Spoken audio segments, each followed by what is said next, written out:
इतिहास में ना ऐसे कई किस्से हैं जहां किसी के अहंकार और किसी के अपमान ने पूरी दुनिया का नजरिया ही बदल कर रख दिया। हाँ बिल्कुल। मतलब एक बहुत ही दिलचस्प किस्सा है केरल के दो राजाओं का। एक राजा ने बस अपने अहंकार में आकर दूसरे राजा का अपमान कर दिया। और मजेदार बात यह कि उस अपमान की आग से बदला लेने के लिए कोई युद्ध की घोषणा नहीं हुई। हाँ, कोई हथियार भी नहीं उठाया गया। सही में, बल्कि उस प्रतिशोध से दुनिया की सबसे जटिल, सबसे खूबसूरत और कह सकते हैं रहस्यमयी नृत्य कलाओं में से एक का जन्म हुआ। बिल्कुल। तो आज के इस गहन विश्लेषण में हम भारत की पारंपरिक लोक कलाओं और कलाकृतियों के ऐसे ही अनूठे संसार पर चर्चा करने वाले हैं। हमारे पास आज शोध पत्रों, ऐतिहासिक लेखों और कई सांस्कृतिक संस्थाओं के दस्तावेजों का एक पूरा अंबार है जो हमें इन विविध कलाओं की एक बेहद दिलचस्प यात्रा पर ले जाता है। हाँ, और हमारा मिशन सिर्फ इन कलाकृतियों की सुंदरता की तारीफ करना नहीं है। एकदम सही। ये यात्रा केवल सुंदर चित्रों या नृत्यों को देखने तक सीमित नहीं है।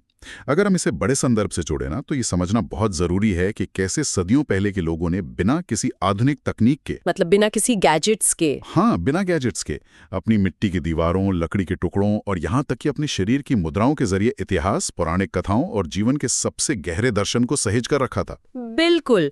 चलिए इसे थोड़ा खोलकर समझते हैं। शुरुआत करते हैं महाराष्ट्र की वर्ली कला से। वर्ली आर्ट। हाँ, जब मैंने अपने स्रोत खंगाले और वर्ली कला की तस्वीरें देखी तो इसकी सादगी सच में चौंकाने वाली थी। वो काफी अलग है बाकी कलाओं से, है ना? मतलब बैकग्राउंड में सिर्फ लाल मिट्टी या गेरू का लेप है और उस पर चावल के पेस्ट से बने सफेद आकार। मुख्य रूप से केवल 3 आकार दिखते हैं: त्रिकोण, वृत्त और चौकोर। सही कहा। मुझे ये देखकर ना एकदम आधुनिक दौर के पिक्सेल आर्ट या मिनिमलिस्ट ग्राफिक डिजाइन की याद आ गई। वो तुलना काफी सटीक है। लेकिन मेरे मन में एक सवाल बार बार आ रहा था। जी। क्या ये सच में प्राचीन लोगों का इस जटिल दुनिया को एक दार्शनिक नजरिए से देखने का तरीका था, या फिर कुछ और? या फिर असलियत ये है कि उन विचारों के पास रंग और साधन ही इतने सीमित थे कि दीवार पर कुछ और बनाना मुमकिन ही नहीं था? देखिए, ये एक बहुत ही व्यवहारिक और जरूरी सवाल है। पहली नजर में किसी को भी ये संसाधनों की कमी लग सकती है, लेकिन यहाँ दिलचस्प बात यह है कि ये आकार महज मजबूरी में खींची गई लकीरें नहीं है। अच्छा? हाँ, इनके पीछे एक बहुत ही स्पष्ट विज्ञान है, एक पूरा ऑब्जर्वेशन है। अगर हम इन आकारों के मूल में जाएं, तो वृत्त या जो गोल आकार है वो उन्होंने सीधे प्रकृति से लिया है। कैसे? वो आसमान को देखते थे, सूर्य और चंद्रमा गोल थे ना, इसलिए वृत्त प्रकृति और ब्रह्मांडीय ऊर्जा का प्रतीक बन गया। अरे वाह! और त्रिकोण उन्होंने अपने आसपास के पहाड़ों और शंखवकार पेड़ों को देखकर अपनाया। ये जमीन से उठकर आसमान की तरफ जाने वाली ऊर्जा का प्रतीक है। मतलब जो प्राकृतिक रूप से मौजूद था उसे ही उन्होंने अपनी ज्यामिति में ढाल दिया। बिल्कुल। लेकिन जो तीसरा आकार है, चौकोर, वो तो प्रकृति में आमतौर पर नहीं दिखता। मतलब नेचर में स्क्वायर तो नहीं होते। बिल्कुल सही पकड़ा आपने। चौकोर आकार, जिसे वे अपनी भाषा में चौक या चौखट कहते हैं, वो प्रकृति में नहीं मिलता। ये पूरी तरह से मानव निर्मित चीजों का प्रतिनिधित्व करता है। ये एक पवित्र घेरा है। पवित्र घेरा? हाँ, वर्ली कला में एक बहुत ही महत्वपूर्ण चित्र होता है, देव चौक।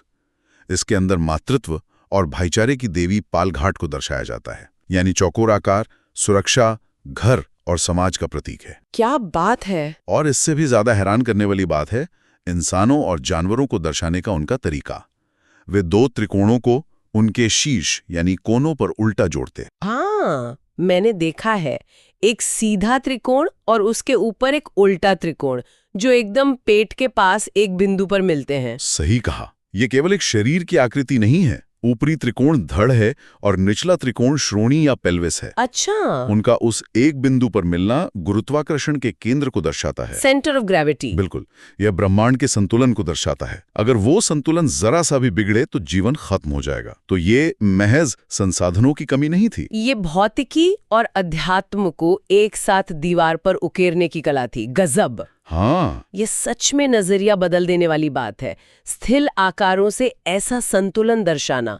लेकिन इसी दैनिक जीवन के कैनवस से अगर हम थोड़ा आगे बढ़ें, तो मध्य प्रदेश की गोंड कला बिल्कुल इसके विपरीत दिशा में काम करती नजर आती है। एकदम अलग है वो। वर्ली में जहां ज्यामिति है, गोंड कला में हर तरफ बिंदियां और रेखाएं हैं, डॉट्स एंड लाइंस। हाँ, गोंड कला की पूरी संरचना ही गति और लय पर आधारित है। का एक ऐसा जाल बुनते हैं कि देखने वाले की आंखें एक जगह टिकी नहीं पाती। अरे हाँ, वो चित्र जैसे एक दिशा में बहता हुआ सा लगता है। बिल्कुल, ये उनका तरीका है ये बताने का कि प्रकृति में एक स्पंदन है, एक पल्सेशन है। और इसे बनाने की प्रक्रिया भी तो कितनी श्रम साध्य है। मतलब जो प्राकृतिक रंग वे इस्तेमाल करते हैं वे कोई बाजार से खरीदी गई ट्यूब्स तो है नहीं। नहीं, बिल्कुल नहीं। मैंने पढ़ा कि कोयले को पीसकर काला रंग बनाना, रामरज मिट्टी से पीला रंग निकालना, सेम के पत्तों को कुचलकर हरा रंग और गेरू से लाल रंग, ये पूरी प्रक्रिया ही अपने आप में एक तपस्या जैसी लगती है। तपस्या ही है। और आज के समय में ये कला केवल उन मिट्टी की दीवारों तक सीमित नहीं रही है। हाँ, ये तो है। हमारे स्रोत बताते हैं कि कैसे इन पारंपरिक मोटिव्स ने कैनवस, कागज और यहाँ तक कि कपड़ों के जरिए ग्लोबल गैलरीज तक का सफर तय किया है, जो कि बहुत अच्छी बात है। और इसका सबसे गहरा प्रभाव ग्रामीण अर्थव्यवस्था पर पड़ा है, विशेषकर महिलाओं पर। बिल्कुल। आज वे इस कला के जरिए आर्थिक रूप से स्वतंत्र हो रही हैं। ये इस बात का प्रमाण है कि प्राचीन ज्ञान केवल इतिहास की किताबों का हिस्सा नहीं है, बल्कि वो आज भी आजीविका और सशक्तिकरण का एक जीवित साधन बन सकता है। बहुत खूबसूरत। हाँ, अब देखिए, यहाँ तक तो बात हुई दीवारों और स्थिर कैनवस की, लेकिन क्या होता है जब किसी कहानी को एक जगह स्थिर नहीं रहना होता? मतलब जब उसे चलना हो? हाँ, जब इतिहास और संदेशों को एक गांव से दूसरे गांव का सफर तय करना हो। यहीं से लकड़ी और मिट्टी में प्राण फूंकने वाली कलाओं का जन्म होता है। कठपुतलियों की बात कर रहे हैं आप? एकदम। इसमें सबसे पहला नाम राजस्थान की कठपुतली का ही आता है। मैं तो इस बात पर विश्वास ही नहीं कर पा रही थी कि एक लकड़ी की पुतली जो केवल एक ही धागे से बंधी होती है, वो 50 अलग-अलग हरकतें कर सकती है। हाँ, 50 एक्शंस। ये भौतिकी के हिसाब से कैसे संभव है? ये सदियों की इंजीनियरिंग का नतीजा है। ये कोई साधारण खिलौना तो है नहीं। भाट समुदाय, जो इसके पारंपरिक निर्माता और संचालक हैं, वे लकड़ी वो तराशते समय उसके गुरुत्वाकर्षण के केंद्र का बहुत सटीक ध्यान रखते हैं। फिर से गुरुत्वाकर्षण? बिल्कुल। कठपुतली के शरीर में कई छोटे छोटे जोड़ होते हैं, जैसे कंधा, कोहनी और कमर। धागे को एक विशेष लूप प्रणाली के जरिए नर्तकी की उंगलियों से जोड़ा जाता है। अच्छा, लूप्स होते हैं? हाँ, उंगली का एक हल्का सा कंपन उस लूप के जरिए पुतली के जोड़ तक एक लहर की तरह पहुंचता है। ये पूरी तरह से काइनेटिक एनर्जी का एक बहुत ही कुशल उपयोग है। ये तो किसी भी आधुनिक मशीन से कम नहीं है। लेकिन एक बात बताइए, क्या इसका उपयोग केवल मेलों में बच्चों के मनोरंजन के लिए होता था? मुझे तो नहीं लगता। यही तो एक बहुत बड़ी गलतफहमी है। ये एक बहुत महत्वपूर्ण सवाल खड़ा करता है कि उस दौर में जनसंचार या कह लें मास कम्युनिकेशन कैसे होता था। न्यूज़ चैनल्स तो थे नहीं। बिल्कुल। भाट समुदाय केवल मनोरंजन करने वाले लोग नहीं थे, वे उस समय के पत्रकार, व्यंग्यकार और इतिहासकार थे। अरे वाह! वे एक गांव से दूसरे गांव जाते थे और कठपुतलियों के माध्यम से भ्रष्ट जमींदारों पर राजनीतिक व्यंग्य करते थे। क्या बात है, पॉलिटिकल सटायर। हाँ, उन्होंने अमर सिंह राठौड़ और महाराणा प्रताप जैसे नायकों की वीरता की कहानियों को पीढ़ियों तक पहुंचाने का काम किया। मतलब ये उस दौर का संपूर्ण न्यूज़ और एंटरटेनमेंट नेटवर्क था, चलते फिरते ब्रॉडकास्टिंग स्टेशन। एकदम सही। सूत्रधार समुदाय से बनाता है और ये रातों रात नहीं बन जाता। इसकी एक बहुत ही थका देने वाली, कई चरणों वाली प्रक्रिया है। मैंने पढ़ा था कि इसमें मिट्टी का काम होता है। हाँ, सबसे पहले नदी की चिकनी मिट्टी से चेहरे का एक सांचा तैयार किया जाता है। जब वो थोड़ा सूख जाता है तो उस पर राख छिड़की जाती है ताकि अगली परतें चिपके नहीं। फिर गोंद में डूबे कागज की कई परतें चढ़ाई जाती हैं। उसके ऊपर फिर से गीली मिट्टी का लेप होता है और अंत में सूती कपड़े की एक परत चढ़ाई जाती है। बाप रे, ये तो ऐसा लग रहा है जैसे वे कोई बुलेट प्रूफ जैकेट या कोई ढाल तैयार कर रहे हो। एक तरह से ये ढाल ही है, लेकिन शारीरिक नहीं, आध्यात्मिक ढाल। Spiritual shield. सूखने के बाद जब अंदर की कच्ची मिट्टी निकाली जाती है, तब जाकर वो हल्का और मजबूत मुखौटा तैयार होता है और फिर शुरू होता है रंगों का खेल, जो सबसे महत्वपूर्ण हिस्सा है। हाँ, रंगों वाला हिस्सा मुझे बहुत दिलचस्प लगा। हर रंग एक चरित्र का पूरा बायोडेटा ही बता देता है। बिल्कुल। जैसे अगर मुखौटा हरे रंग का है तो वो भगवान राम का है, अगर नीला है तो कृष्ण का है। लेकिन मुझे अर्जुन का मुखौटा बहुत अलग लगा। गुलाबी रंग का मुखौटा जिसपे एक बड़ी सी काली मूंछ होती है। हाँ, वो काफी अलग दिखता है। ये इतना विशिष्ट क्यों है? ये विशिष्टता इसलिए है क्योंकि छऊ नृत्य में जब कलाकार वो मुखौटा पहनता है तो वो सिर्फ अभिनय नहीं कर रहा होता। स्थानीय मान्यताओं के अनुसार वो उस देवता या चरित्र की ऊर्जा को अपने भीतर ग्रहण कर लेता है। अच्छा। अर्जुन के उस विशिष्ट मुखौटे के पीछे किरात अर्जुन की एक बहुत ही शक्तिशाली पौराणिक कथा है। वही कहानी ना जहाँ महाभारत काल में भगवान शिव अर्जुन की परीक्षा लेते हैं। बिल्कुल वही। जब अर्जुन पाशुपतास्त्र प्राप्त करने के लिए घोर तपस्या कर रहे थे तो शिव और माता पार्वती ये परखना चाहते थे कि क्या अर्जुन इसके योग्य हैं भी या नहीं। तब शिव ने एक किरात यानी एक आदिवासी शिकारी का रूप धारण किया था। छऊ नृत्य में इस पूरी कथा को बिना कुछ बोले केवल शरीर की उग्र मुद्राओं और उन मुखौटों के जरिए मंच पर प्रस्तुत किया जाता है। बिना बोले, सिर्फ मुद्राओं से। गजब। हाँ, जब वो गुलाबी मुखौटे वाला अर्जुन और गहरे रंग के मुखौटे वाले किरात रूपी शिव आमने सामने होते हैं तो दर्शक उस आध्यात्मिक टकराव को साक्षात महसूस करते हैं। बहुत रोमांचक हो जाती है। मुखौटों और लकड़ियों के बाद अब बात करते हैं उस संतुलन की जो इंसानी शरीर की हर सीमा को चुनौती देता है। राजस्थान का भवई नृत्य। हाँ, भवई नृत्य। जब मैंने पढ़ा कि एक नृत्यांगना अपने सिर पर 22 पीतल या मिट्टी के घड़े रखकर नाचती हैं, तो मैंने सच में घर पर पानी से भरा सिर्फ एक साधारण बर्तन सिर पे रखकर चलने की कोशिश की। और क्या हुआ? गर्दन ने 2 मिनट में ही जवाब दे दिया। मुझसे तो हिला भी नहीं गया। और ये कलाकार 22 घड़े लेकर कांच की बोतलों, तलवार की तेज धार या पीतल की थाली के किनारे पर संतुलन बनाकर नाचते हैं, जो कि अविश्वसनीय लगता है। वही तो, ये शारीरिक रूप से कैसे संभव है? ये बायोमैकेनिक्स और शरीर के गुरुत्वाकर्षण केंद्र पर असाधारण नियंत्रण का परिणाम है। सिर पर 22 घड़ों का वजन कई किलो होता है। बिल्कुल होता होगा। इस वजन को साधने के लिए वे सिर पर एक खास तरह का गोल आधार रखती हैं जिसे इंझोणी कहते हैं। ये वजन को पूरे सिर और गर्दन पर समान रूप से बांट देता है। अच्छा, इंझोणी। हाँ, और नाचते समय नर्तक की गर्दन बिल्कुल लॉक हो जाती है, वो हिलती नहीं है। सारा मूवमेंट उनके घुटनों, कमर और पैरों के पंजों से होता है। मतलब ऊपरी शरीर एकदम शांत। एकदम। जब वे तलवार की धार पर या कांच पर पैर रखते हैं तो वे अपने शरीर का पूरा वजन किसी एक बिंदु पर नहीं पड़ने देते, बल्कि उसे लगातार शिफ्ट करते रहते हैं। लेकिन कोई इंसान खुद को इस तरह के खतरे और दर्द में क्यों डालेगा? इस कला की शुरुआत आखिर हुई कैसे? इसके पीछे का इतिहास ही इसकी सबसे बड़ी सच्चाई है। देखिए, ये कला किसी राजमहल के ऐशो आराम में विकसित नहीं हुई। तो कहाँ हुई? राजस्थान के रेगिस्तानी इलाकों में, जहां पानी की भारी कमी थी। वहां महिलाओं को मीलों दूर से चिलचिलाती धूप में अपने सिर पर पानी से भरे कई कई घड़े ढोकर लाने पड़ते थे। ओह, ये तो बहुत कष्टदायक है। हाँ, रोजमर्रा की उस भीषण मेहनत, उस मजबूरी और संघर्ष ने महिलाओं के शरीर में एक ऐसा असाधारण संतुलन पैदा किया जिसने धीरे धीरे कला का रूप ले लिया। क्या बात है! भवाई शब्द का अर्थ ही होता है भावना या परमानंद, यानी उन्होंने अपने सबसे बड़े दर्द और संघर्ष को एक परमानंद में बदल दिया। ये इंसानी जज्बे की एक बहुत ही शक्तिशाली कहानी है, दर्द को कला में बदलना। बिल्कुल। और जब हम शारीरिक ऊर्जा और परमानंद की बात कर ही रहे हैं तो गुजरात के गरबा का जिक्र आना बहुत जरूरी है। भवई जहां एक सीधा वर्टिकल संतुलन है, वहीं गरबा एक गोल चक्रीय गति है। हाँ, गरबा पूरी तरह से शक्ति यानी ब्रह्मांड की स्त्री ऊर्जा का उत्सव है। इसके केंद्र में एक छिद्र वाला मिट्टी का घड़ा होता है जिसके अंदर एक दीप जलता है, जिसे गरबादीप कहा जाता है ना? सही कहा।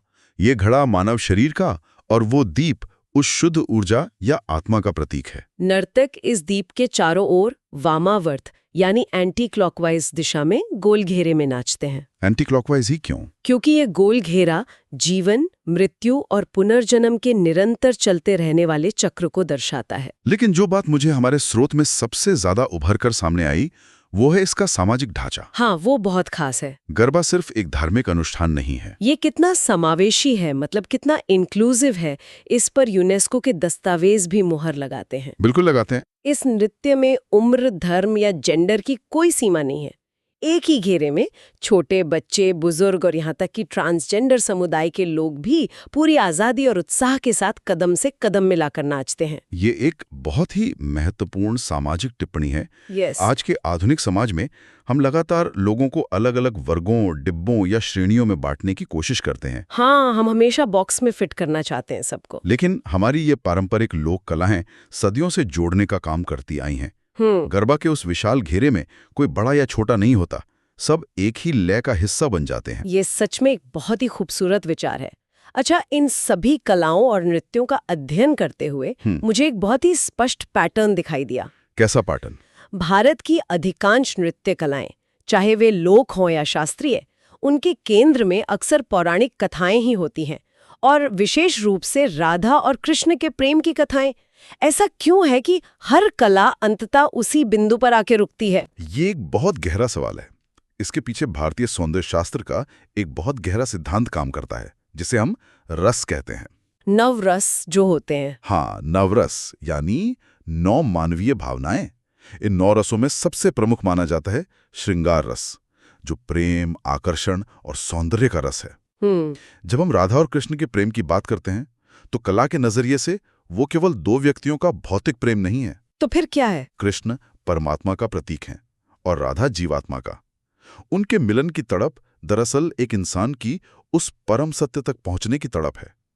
इसीलिए हर नृत्य इसे अपनी तरह से व्यक्त करना चाहता है। ओह, और शायद इसीलिए उत्तर प्रदेश के कथक का रासलीला और कृष्ण की कहानियों से इतना गहरा नाता है। बिल्कुल। स्रोत में यह बताया गया है कि कथक की शुरुआत कथावाचकों से हुई थी, जो मंदिरों में कहानियां सुनाते थे। लेकिन मुझे वो हिस्सा सबसे ज्यादा रोमांचित कर गया जहां कथक के बोल यानी ध्वनियों के जन्म की बात आती है। वो कालिया नाग वाला प्रसंग। हाँ, जब भगवान कृष्ण ने कालिया नाग के फन पर नृत्य किया था तो उनके पैरों की चोट से जो ध्वनियां पैदा हुई, ता, थई, तत, वहीं से नटवर की उत्पत्ति हुई। एकदम सही। वो लय और गति कथक का आधार बन गई। लेकिन अगर हम इतिहास, जज्बात और कला के जन्म की बात कर रहे हैं तो केरल के कथकली के जन्म का किस्सा इन सब में सबसे ज्यादा चौंकाने वाला है। अरे हाँ, जिसकी चर्चा हमने एकदम शुरुआत में की थी। हाँ, एक ऐसा किस्सा जो बताता है कि कैसे एक अपमान ने विश्व की सबसे जटिल कलाओं में से एक को जन्म दिया। वो किस्सा सच में किसी ऐतिहासिक थ्रिलर से कम नहीं है। कोझीकोड के राजा मानवेद और उनके समकालीन कोट्टारक्करा तंपुरान के बीच का टकराव। बिल्कुल। राजा मानवेद ने कृष्णा नाट्यम नाम की एक नृत्य नाटिका शुरू की थी जो उस समय बहुत लोकप्रिय हो रही थी।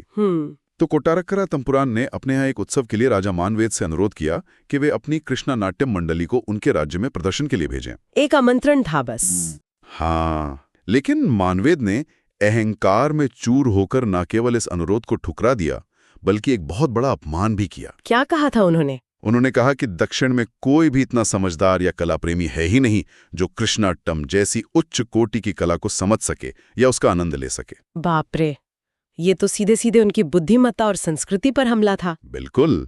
और फिर तंपुरान ने जो किया वो इतिहास बन गया।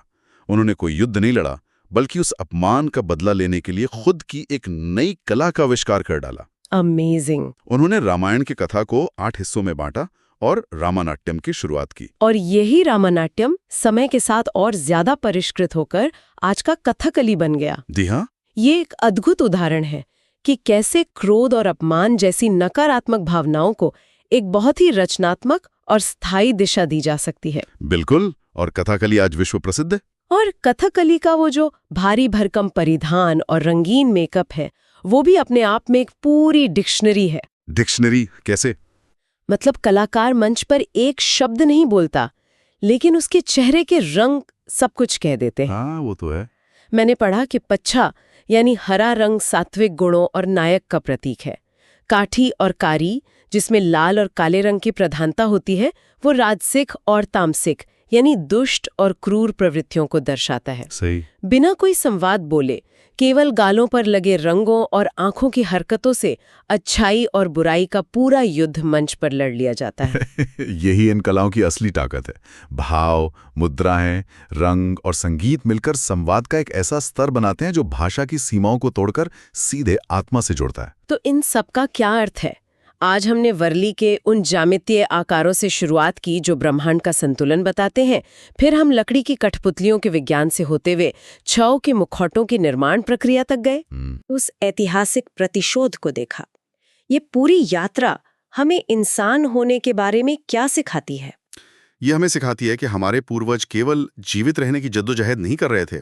वे अपने आसपास की दुनिया, प्रकृति, समाज और ब्रह्मांड के गहरे सवालों पर आलोचनात्मक सोच यानी क्रिटिकल थिंकिंग लागू कर रहे थे। बिल्कुल। उन्होंने अपने संघर्षों, अपने दर्शन और अपने इतिहास को सहेजने के लिए जो तरीके खोजे, वे आज के दौर के गैजेट्स से कहीं ज्यादा गहरे और अर्थपूर्ण हैं।